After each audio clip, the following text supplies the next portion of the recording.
नमस्कार. मागच्या लेक्चरमध्ये मी काहीतरी सांगितलेलं, की आपण एक काय चालू करणार आहोत? प्रवास. बरोबर ना? आठवतंय ना? आठवतंय का? हां. तर तो प्रवास असताना ना, कुठल्याही प्रवासाच्या आधी आपण काय करतो रे? काहीतरी पूर्वतयारी. पूर्वतयारी म्हणजे काय? बॅग पॅक करणं, थोड्या वस्तू घेणं. करेक्ट ना? हे करतो की नाही? सेम आपला आता एक प्रवास चालू होणार आहे की नाही अभ्यासाचा. त्याचं आपलं फायनल डेस्टिनेशन काय आहे? 12वी बोर्ड एक्झामला खूप मस्त मार्क्स आणि ते तुम्हाला भेटणारच आहे. गॅरंटी आहे. ओके. खूप मस्त मार्क्स. मग त्यासाठी आपल्याला थोडी काहीतरी पूर्वतयारी करायला लागणार आहे. पूर्वतयारीमध्ये आपण काय करणार, की तुमचे जे महत्त्वाचे सब्जेक्ट आहेत, कुठले important subject physics, chemistry, mathematics त्यांची थोडी माहिती घेणार आहोत. त्यातले कुठले टॉपिक्स हार्ड आहेत, कुठले ईझी आहेत, कुठले करायलाच पाहिजेत, कुठले सोडायचेच नाहीत आणि कसे करायचं त्यांचा अभ्यास हे आपण आज बघणार आहोत. आज आपण कुणावर फोकस करणार आहोत? आपल्या फिजिक्स सब्जेक्टवर. ओके. फिजिक्सच का घेतला? माहिती आहे का? फर्स्ट फिजिक्सच का घेतलं मी? बिकॉज मोस्ट ऑफ मुलांना तुम्हाला काय जातं माहिती आहे का? फिजिक्स डिफिकल्ट जातं. म्हणजे 80% to 90% मुलांना मी विचारलं ना, बोलतात आम्हाला फिजिक्स खूप डिफिकल्ट जातं. का जातं? I don't know. तुम्ही त्या वेळी अभ्यास नाही करत. ओके. तर मी सांगतो आता कसा अभ्यास करायचा. सगळ्यात पहिली गोष्ट मला एक सांगा. ओके. Newton correct. आता न्यूटनची मी तुम्हाला सिम्पली डेफिनेशन रीड करून दाखवली हां. तुम्हाला कन्सेप्ट माहितीच नव्हती आधी न्यूटनची आणि मी सिम्पली तुम्हाला रीड करून दाखवली. आणि त्याच्यानंतर मी ती अशी एक्सप्लेन केली, की न्यूटनच्या डोक्यामध्ये ॲपल पडला. तो ॲपल त्याच्या डोक्यामध्ये पडला बिकॉज ऑफ ग्रॅव्हिटी. तर तुम्हाला कुठलं लक्षात राहणार रे पटकन? कुठलं? ऑफकोर्स डोक्यामध्ये ॲपल पडला. करेक्ट ना? सेम वेमध्ये असाच आपल्याला फिजिक्सचा अभ्यास करायचा. आता ॲपल डोक्यात पडला. हे कसं होतं आपल्याला समजायला ईझी होतं. आपल्या लँग्वेजमधलं होतं. करेक्ट ना? का की ते आपल्याला आवडलं. आपण त्याच्यामध्ये इंटरेस्ट दिला. करेक्ट? म्हणून ते आपल्याला पटकन समजलं. ओके. तर ह्या वेमध्येच आपल्याला कंप्लीट फिजिक्सचा अभ्यास करायचा आहे. 12वी फिजिक्सचा सुद्धा. ओके. तर चला आता आपण बघूया कुठले ईझी आहेत, कुठले डिफिकल्ट आहेत आणि कुठले मोस्ट इम्पोर्टंट आहे. ओके. तर सगळ्यात पहिले ईझीमध्ये कुठला आहे माहिती आहे का? Rotational dynamics. आता बोललं जातं रोटेशनल डायनॅमिक्स खूप लेंदी आहे, खूप कन्सेप्ट आहेत. पण त्या कन्सेप्ट खूप ईझी आहेत. सगळ्या एकमेकांना कनेक्टेड आहेत. तर पुढे बघूया कुठलं आहे oscillation. Oscillation is also easy.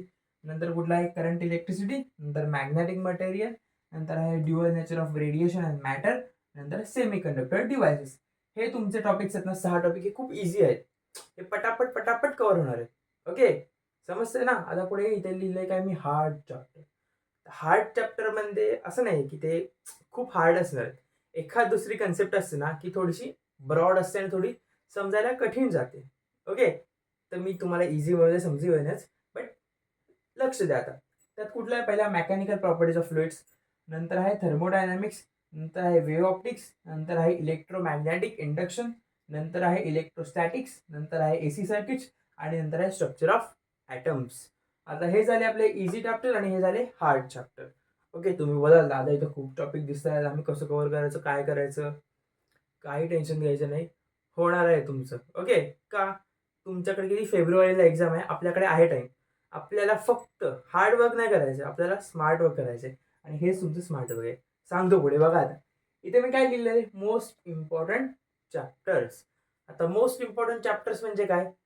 हे दोन्ही मी तुम्हाला सांगितले. आता हे इम्पोर्टंट आहे. ह्यात मी तुम्हाला एक अराउंड 11 चॅप्टर दिलेत. या 11 चॅप्टरला आपला पहिला प्रेफरन्स द्यायचा. म्हणजे पहिले हे 11 कंप्लीट करायचे मग पुढचे बघू. ओके. पहिले हे 11 काही करून कंप्लीट करायचेच. आता कुठले ते बघा. सगळ्यात पहिलं आहे रोटेशनल डायनॅमिक्स. आता हे पुढे मी 5-4 दिले ना, हे काय आहे त्याचे वेटेज आहे. वेटेज म्हणजे काय? की त्याच्यावरनं एवढं मार्काचं एक्झामला तुमच्या येणार आहे आणि हे विथआऊट ऑप्शन आहे. आपल्याला विथआऊट ऑप्शनच कन्सिडर करायचं आहे. विथ ऑप्शन कन्सिडर नका करू. प्रत्येक सब्जेक्टसाठी हां. विथ ऑप्शन नका करू. विथआऊट ऑप्शनच कन्सिडर करायचं. ओके. सगळ्यात पहिलं रोटेशनल डायनॅमिक्स 5 मार्काचं weightage, mechanical properties of fluids 5 mark, thermodynamics plus 5 mark, oscillation आहे अल्सो 4 मार्क, नंतर आहे current electricity 4 mark, magnetic material 4 mark, dual nature of radiation matter 4 mark, superposition of wave 4 mark, magnetic field due to current 4 mark, kinetic theory of gases 5 mark आणि semiconductor devices 4 mark. यांच्या सगळ्यांची मार्काची सम होती 48. समजतंय? 11 chapter केले आणि आपले किती marks consume झाले? 48. फक्त 48 नाही आपले प्लस होणार आहेत. बिकॉज का? हे एकदम परफेक्ट केलेत ना. हे मी काय लिहिलंय? काय बोललो मी हे? विथआऊट ऑप्शन मार्क्स आहेत. विथ ऑप्शन जर कन्सिडर केले तर इथे तुम्हाला 50-55 आरामात 50 प्लस तर इझी पडेल. एवढे 11 टॉपिक केले. समजलं ना मी काय बोललो? आपल्याला काय करायचं, smart work. Hard work plus smart work. आणि हे चॅप्टर आहेत ना खूप आहेत इझी. थोडेसे काय काय इथे दिलेत नाही, ट्रिकी आहेत थोडेसे, बट इझी आहेत. आपले पटापट पटापट होऊन जातील. एवढं क्लिअर आहे, ह्याच्यामध्ये काय डाऊट आहे, पटकन याचा एक स्क्रीनशॉट करून घ्या. Okay done. चलो आता आपण पुढे बघूया की आता फिजिक्सचा अभ्यास का करायचा, कसा करायचा का करायचा म्हणजे चांगले मार्क पाहिजेत म्हणून करायचा, कसं करायचं. सगळ्यात पहिली गोष्ट बघा, मी तुम्हाला सांगतो. सगळ्यात पहिलं असणार आहे तुमचं कन्सेप्ट. आता कन्सेप्ट कशा क्लिअर करायच्या. तुमच्याकडे प्रत्येकाकडे टेक्स्टबुक असणार आहे, बरोबर. काय करायचं, चॅप्टर रीड करायचा. एकीकडे तुम्हाला नोट्स प्रोव्हाइड करेन, खाली कमेंट करा मला, दादा आम्हाला ह्या टॉपिकचे नोट्स पाहिजेत, मी सगळ्या तुम्हाला प्रोव्हाइड करतो. आणि डिस्क्रिप्शनमध्ये टेलिग्राम चॅनलची लिंक आहे, त्याच्यावर पण सगळं भेटून जाईल. ओके, तर कन्सेप्ट क्लिअर करायचे, त्यात नोट्स थ्रू करा, टेक्स्टबुक धरा, पटापट पटापट घे, कन्सेप्ट क्लिअर करायचे. आणि तुम्हाला मी यांचे व्हिडिओ लेक्चर प्रोव्हाइड करेन, त्यामध्ये असेलच, बट नोट्समध्ये सेल्फ स्टडी केलं तर अजून बेटर आहे. ओके, काय सांगतो मी, कोणाला डिपेंड नका राहू. एक्झामला मी पेपर लिहायला येणार नाही, तुम्हाला तुमचाच लिहायचं आहे, बट मी तुम्हाला गाईड 100% करणार आहे, खूप चांगलं गाईड करणार आहे. ओके, तर नेक्स्ट कन्सेप्ट क्लिअर झाला. कन्सेप्ट कशा क्लिअर करायचे समजलं. आता सगळ्यात इम्पॉर्टंट गोष्ट कुठली असते माहिती आहे का तुमची, एक्सरसाइज. एक्सरसाइजचे फक्त क्वेश्चन इथे डोळ्याखालनं काढायचे, आणि त्यातलं सगळ्यात इम्पॉर्टंट असं, हे खूप इम्पॉर्टंट आहे, हे म्हणजे सोडायचंच नाही, न्यूमेरिकल्स. आता न्यूमेरिकल्स मोस्टली मुलं काय करतात, न्यूमेरिकल्स सोडून देतात. अरे का सोडून देता, स्कोरिंग आहे, फक्त फॉर्म्युला माहिती पाहिजे, त्याच्यामध्ये व्हॅल्यू पुट करायची, झालं. सिरियसली खूप इझी असतं. सगळ्यांनी इंग्लिश तर रीड करता येते ना, मिनिंग समजतं परफेक्ट. थोडंसं मिनिंग लावायचं, थोडंसं इकडचं तिकडे करायचं, फॉर्म्युल्यामध्ये व्हॅल्यू पुट करायची, आणि झालं, निघाला आन्सर. आणि न्यूमेरिकल्स हे टेक्स्टबुकच्या खालचे करायचे प्रॅक्टिससाठी, त्यातले जनरली येतात. व्हॅल्यू चेंज होतील, टाईप तोच असतो. म्हणून बोललो न्यूमेरिकल्स 100% काही करून करायचेच, काही होते न्यूमेरिकल्स करायचं. 10 ते 15 ते 20 मार्क तुमचे कन्फर्म होतात न्यूमेरिकल्स केलं तर. समजतंय का बोललो न्यूमेरिकल्स करायचे. चलो आता तिसरा इम्पॉर्टंट टॉपिक आहे तुमचा, कुठला पॉईंट आहे, PYQ. आता PYQ म्हणजे काय, previous year questions. Previous year questions का करायचे माहिती आहे का. आता तुम्ही मॅक्स 5 वर्षाचे जरी केलेत ना क्वेश्चन्स, मागच्या 5 वर्षाचे, त्याच्यामध्ये तुम्हाला समजून जाईल की किती क्वेश्चन्स रिपीट होतात. मोस्टली क्वेश्चन रिपीट होतातच. म्हणजे तुम्ही मागच्या 5 वर्षाचे क्वेश्चन पेपर केलेत ना, तर 100% तुमचा पेपर झाला. खरंच होतो, पेपर झाला. आणि तसं तुम्हाला कळेल की ह्या टॉपिकचं मला क्वेश्चन येईल, ह्या टॉपिकवरनं जास्त क्वेश्चन येईल, ह्या टॉपिकवरनं असा क्वेश्चन येऊ शकतो. समजतंय. मग त्यातले गेलेत ना, ऑलमोस्ट तुमचा स्टडी सगळा झाला. PYQ केले. आणि PYQ इज व्हेरी इम्पॉर्टंट. त्याच्या बाहेर तुम्हाला काही येत नाही. 12वी बोर्डला तर त्याच्या बाहेर 100% येत नाही. मी स्वतःचा एक्सपिरियन्स आहे, मी सुद्धा हेच केलेलं. ओके, असं नाही की मी हवेत बाण मारतोय, हेच केलेलं. आणि मी 1-2 ठिकाणी क्लासेस सुद्धा कोचिंगमध्ये मी शिकवलेलं आहे. त्या मुलांमध्ये सुद्धा हेच आम्ही यूज केलेलं, आणि त्यांना खूप चांगला स्कोर आलेला. ओके, सो PYQ खूप इम्पॉर्टंट असतात. PYQ वर तुम्हाला अंदाज येतो की मला ह्या टॉपिकवरनं असं असं क्वेश्चन आले. Suppose rotational dynamics. आता रोटेशनल डायनॅमिक्सवर तुमचा इम्पॉर्टंट पार्ट कुठले, सगळे डेरिव्हेशन, बरोबर. तर आता त्या डेरिव्हेशन कुठला कधी विचारला आहे, किती वेळा विचारला आहे, मग कुठला पहिला करायचा, कुठला सेकंड करायचा, असा अभ्यास करायचा. ह्याला काय बोलतात, smart work, not only hard work. Okay, understand. तर सगळ्यात इम्पॉर्टंट पॉईंट, सगळ्यात लास्ट आणि व्हेरी इम्पॉर्टंट हा म्हणजे मोस्टली मुलं इथेच चुकतात. म्हणजे तुम्ही हे सगळ्या तिन्ही स्टेप एकदम प्रॉपरली फॉलो करता, एकदम प्रॉपरली, बट इथे आपण थोडेसे चुकतो. आता कसं माहिती आहे का, रिव्हिजन. तुमच्या भाषेत रिव्हिजन म्हणजे काय असतं, पुस्तक उघडायचं, वाचायचं, झाली रिव्हिजन. नाही रे यार, ह्याला रिव्हिजन नाही म्हणत, ह्याला रिव्हिजन अजिबात नाही म्हणत. रिव्हिजन म्हणजे काय, डोळे बंद केले, ओके, तर आता मी रोटेशनल डायनॅमिक्स केले, 15 मिनिटात मी अख्खं रोटेशनल डायनॅमिक्स माझ्या जे डोक्यात येते मी बडबडणार. बडबडायचं, भूलते काय पण वेळ लागले की तुम्हाला कोण काय बोलणार नाही.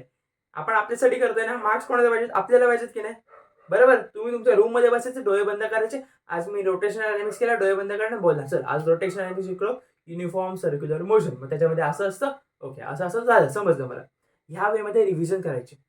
असं काच माहितीये का, आता तुम्ही मला सांगा, तुम्ही पुस्तक उघडून बसलात तर तुम्हाला असं नाही मला येते मला येते, आणि जेव्हा फायनल एक्झामला जाताना तेव्हा तुम्हाला काहीच आठवत नाही. असं झालंय की नाही, खरं खरं सांगा. होतं असंच, असंच होतं. म्हणून बोलते, तुम्ही जेव्हा तुमच्या म्हणजे रूम मध्ये बसलेला असेल, एखादा शब्द चुकला डोळे बंद करून, तुम्हाला कोण काय बोलणार आहे का, मारणार आहे का, बट फायनल बोर्ड एक्झामला आपल्याला कमी मार्क्स पडले की आपल्याला कसं पॅरेंट्सला हर्ट होईल, स्वतःला हर्ट होईल, सेल्फ डाऊट होईल. करेक्ट? समजते ना. तुम्ही बोला दादा 10वीला आम्ही 1 डे स्टडी करायचो, 1 नाईट स्टडी आम्ही चांगला स्कोर करायचो, आम्ही काही करू शकतो. बाळांनो 10वी आणि 12वी खूप डिफरन्स आहे. 10वीला कसं असतं माहिती आहे का, तुम्ही 10वीला आदल्या दिवशी जरी अभ्यास केला ना पेपरचा, तरी तुम्ही पास काय चांगला स्कोर करायचा. बऱ्याच जणांनी केलं आणि करतात. 10वीला कसं असतं, तुमच्यासमोर एकच रोड असतो, तुम्ही आरामात तो फॉलो केलात, तुम्हाला मस्त स्कोर येणार आहे. बट 12वीला कसं आहे माहिती आहे का, तुमच्यासमोर 10 ते 15 रोड असतात, त्यापैकी एकच करेक्ट असतो. ओके. आणि तो रोड शोधायला तुम्हाला टाइम घालवला ना, अख्खं इयर जाईल तरी तुम्हाला रोड सापडणार नाही, प्रॉपर वेने स्टडी केला नाही तर. तो रोड तुम्हाला सांगेनच, तुम्हाला 100% व्हिडिओच्या माध्यमातून खूप हेल्प करेल. ओके. तर कळलं काय करायचंय. कन्सेप्ट कन्सेप्ट कशा, textbook ready plus notes. Okay. नंतर काय सांगितलं, एक्सरसाइज. एक्सरसाइजमध्ये काय जास्त फोकस कोणावर करायचं, न्यूमेरिकल्स. एक्सरसाइजमधले क्वेश्चन डोळ्या खालनं काढायचे. आणि नंतर कोण, पीवाय क्यू तुम्हाला अवेलेबल होणार आहे इंटरनेटवर. मला मेसेज करा, मी तुम्हाला स्वतः प्रोव्हाइड करतो. माझ्याकडे सगळं मटेरियल रेडी आहे. ओके. आणि लास्ट पॉईंट कुठला राहिला, रिव्हिजन. रिव्हिजन पण सांगितली कशी करायची, डोळे बंद करायचे, बडबडायचं. घरातल्यांना वाटू दे हेड लागले, वाटू दे, बोलतील असे. अरे वी डोंट केअर, आपल्याला काय पाहिजे, चांगले मार्क पाहिजे. चांगले मार्क आल्यावर आपलीच वागव करतील. ओके. एवढं सगळं कळलं नक्की. आणि ही काय आपली पूर्ण पूर्वतयारी. ओके. आता फिजिक्सची भीती वाटते नाही ना, नाहीच वाटली पाहिजे यार. Physics is very easy. आता हे सगळं काय केलं माहितीये का, तुम्हाला आपले छत्रपती शिवाजी महाराज माहिती आहेत. करेक्ट, माहिती आहेत ना. ओके. तर तुम्हाला माहितीये का, जेव्हा छत्रपती शिवाजी महाराज कुठल्याही लढाईला जाण्याच्या आधी ते समोरचा शत्रू असायचा ना, अपोनंट, त्याचे काय करायचं, पूर्ण अभ्यास करायचे की बाबा त्याच्याकडे एवढी मार्क आहे, मग मला असं करायला लागेल, तसं करायला लागेल. आपल्याला तसंच करायचं आहे. आपण पहिले फिजिक्सला बघितलं, बाबा त्याच्यामध्ये असे चॅप्टर आपण हे केलं की आपलं असं होणार आहे. आणि त्यांच्याशी लढाई कशी करायची, ह्या वेळी लढाई करायची, त्यांना खतमच करायचं. ओके. आणि ह्या वेळी केलं तर तुमचा 100% खूप चांगला स्कोर येणार आहे. मी गॅरंटी घेतो त्याची. आणि तुम्हाला एक आपली टॅगलाईन आहे, दादा की गॅरंटी. ओके. तर ह्या वेळी करा, तुमचं 100% होणार आहे. आणि असं नाही आहे की हे मी फर्स्ट टाइम यूज करत आहे, स्वतः मी यूज केलेलं आहे. 2 वर्षाच्या म्हणजे लास्ट 2 इयर मी मुलांवर हे स्वतः वर्क करतोय. ओके. हे वर्क होतं 100%. सो टेन्शन नका घेऊ, तुम्ही करणार आहात. मला असं फील होतं तुम्ही मुलं खूप चांगली करणार आहात, तुम्ही खूप चांगला स्कोर करणार आहात. ओके. फक्त काय केलं पाहिजे, थोडंसं डेडिकेशन पाहिजे. मोबाईल थोडा लांब ठेवा. लांब ठेवा म्हणजे काय, आता सपोज तुम्ही युट्यूबला एखादा लेक्चर बघताय, खाली एखादी शॉर्ट दिसली काही गेले तुमचे 2 तास व्या, त्या 2 तासामध्ये आपला एक चॅप्टर क्लिअर होतो ना. बरोबर. हां, चला टायमिंगवरनं बरं एक आठवलं. एका चॅप्टरला किती वेळ द्यायचा, तुम्ही जर हे सगळं फॉलो केलं ना, तर हार्डली 2 ते 3 तासात एक चॅप्टर होतो. 2 ते 3 तास जे इझीमध्ये असेल तर, मोठा असेल तर 4 ते 5 तास. एवढे पण नाही लागणार.